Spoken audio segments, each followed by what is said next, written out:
I like a nice cup of tea in the morning for to start the day, you see. And at 11:30, well, my idea of heaven is a nice cup of tea. I like a nice cup of tea with me dinner and a nice cup of tea with me tea.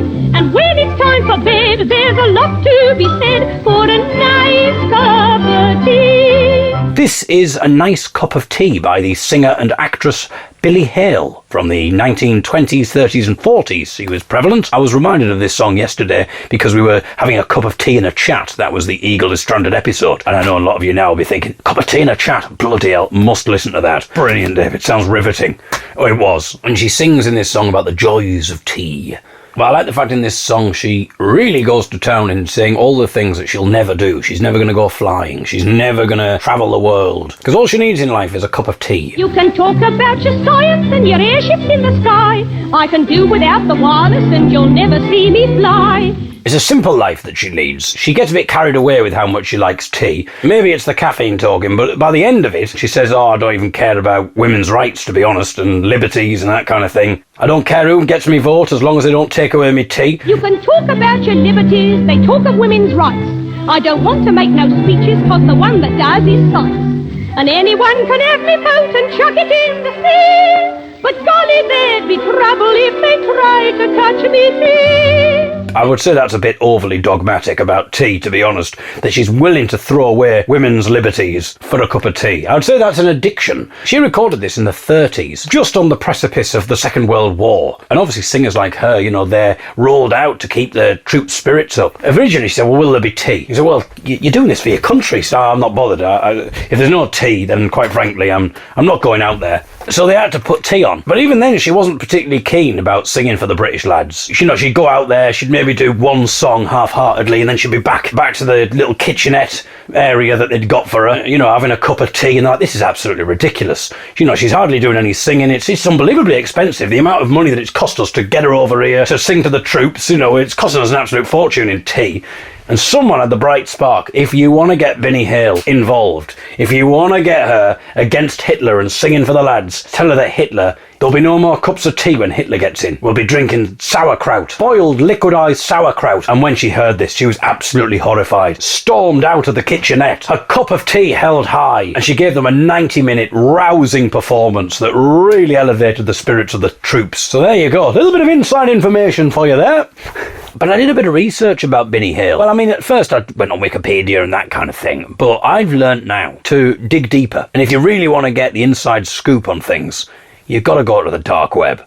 And I know it's uncharted territory and there's all sorts of stuff out there that you don't want to see. But if you want to get the inside scoop, if you want to get the truth away from the mainstream media nonsense that we're spoon-fed with, then you've got to get yourself on the dark web. And I found out something quite startling about Billy Hale. And let's just say her love for tea went way too far. And in the late 1940s, she recorded a song that was never released. It was never released because it was unfinished, but it wouldn't have been released anyway because, quite frankly, the material is far too shocking. It's shocking for me now listening to this in 2020, but imagine how shocking this would have been for people listening in the 40s. And the song is not commercially available anywhere, but there is a copy on the dark web. And in the song she sings about how much she loves tea, and she's really at this point addicted to tea. You're going to hear in the recording her voice sounds a little bit different to what you've just heard in the previous recording. A lot of people say that's because of the amount of tea that she drank. She drank so much tea that it just did something strange to her voice. So you'll notice that the timbre of her voice is a little different, but it's clearly her.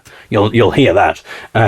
Basically, the premise of the song is, I would rather anything happen, no matter how gruesome or horrible to anyone. I'd rather that happen than for me to go without my cup of tea. But she really does go too far. I mean, this is quite graphic, and I'm only going to play the first verse, so just imagine what the other verses that I'm not going to play are like. But this is a little bit of the unreleased song, and you'll hear very shortly as well why the song was never finished, because she goes in a bit of a tantrum. But you'll hear that in a second.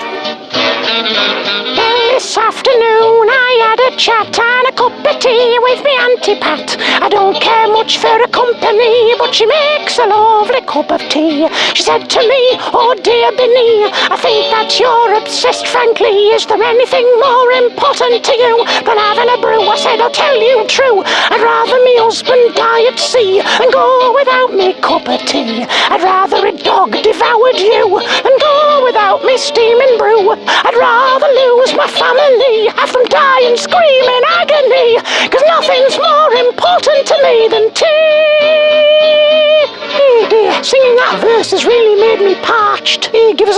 Oh, someone, will you have a cup of tea?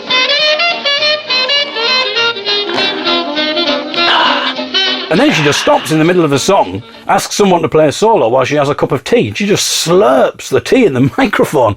She's completely addicted to tea. She's willing to throw everything away. She'd rather her husband die at sea than live without a cup of tea. She'd rather lose her family, have them die in screaming agony, than go without a cup of tea. There were actually 6 instrumentalists at the start of the song. 2 of them had walked out by this point. She hadn't noticed because she's too busy drinking a cup of tea. She sings a second verse, which is even more shocking than that one. I'm not going to play that, but what I'm going to play is what happens next. And when she suggests for the 3rd time that there's another solo and she has a 3rd cup of tea, the producer just steps in. I got another verse down. Another solo, please. We'll have another cup of tea. Thank you. I'm sorry. What the devil's going on? Binny! What, love? Can you please not have a cup of tea after every single verse? The blasted song's only meant to be 3 minutes long. We've had 3 solos now. Oh, I'm sorry. Have you got a problem with me having a cup of tea? 3 cups of tea in one song. I've never known anything like it. I'm sorry. If I can't have my cup of tea, then I'm walking. Binny! Goodbye.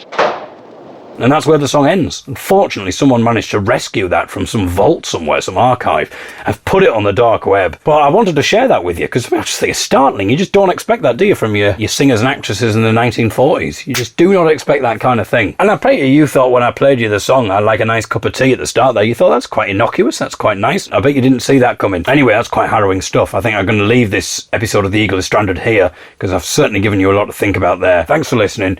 I'll be back tomorrow with something a little bit more palatable, something a little nicer.